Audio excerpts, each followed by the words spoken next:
Hello again, and welcome to our look at the upcoming Thursday, September 11th trading session. I have the economic calendar in front of you, and you can see that we do have a couple of European announcements coming out early in the day.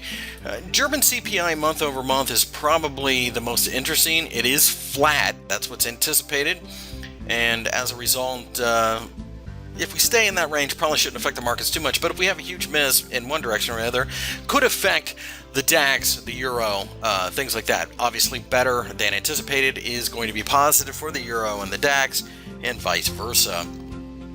A little bit later during the day, we have some other random kind of peripheral third world type announcements. Really not a lot to get the market moving until we get to initial jobless claims out of the United States, anticipated to come out at 300,000.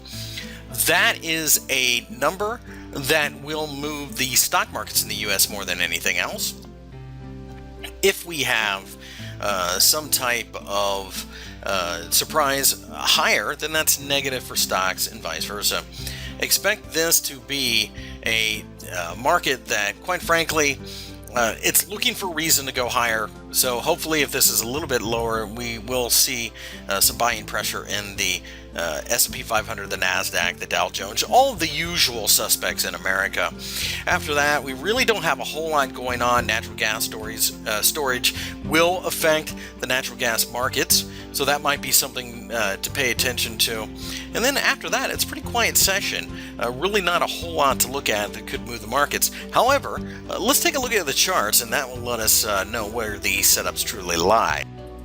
The first chart I have in front of you is the DAX, and again, the CPI numbers could move this chart. Looks right now that the market is just simply trying to find its footing somewhere in this general vicinity. Hopefully the numbers give us a reason to be positive and we can continue to go long. 9,800 is a bit of a barrier. 10,000 is still our target, though. It's going to be choppy on the way up, so it's not necessarily a quick move that we're looking for. Looking over at the Euro, you can see the pain continues.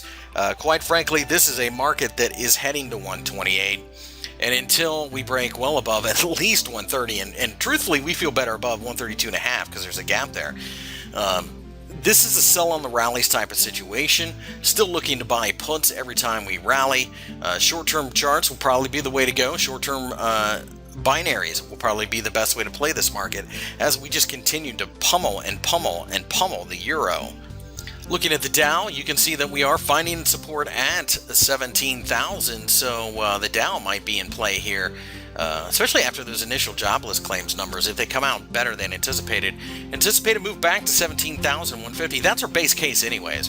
We think we're looking to bang around in this area, and as a result, the market should continue to grind sideways until we can finally break out to the upside.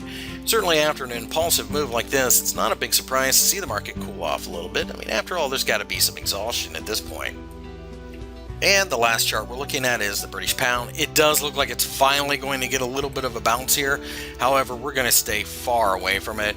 163 at this point in time needs to be cleared in order for us to even imagine buying this. Truthfully, with the type of sell-off we've seen, a bounce had to come, and this bounce is only going to end up being a selling opportunity in the end. And finally, looking at the dollar index, you can see that the dollar does remain strong, even though we had the shooting star from the previous session. Still think we could pull back a little bit here, but quite frankly, that's only going to end up being a buying opportunity. Dollar is king, should remain so for some time. Euro and pound both taking a beating over the longer term. It does not look like it's ready to stop anytime soon. Any pullback is going to be a buying opportunity. And with that, we've taken a look at the Thursday, September 11th trading session.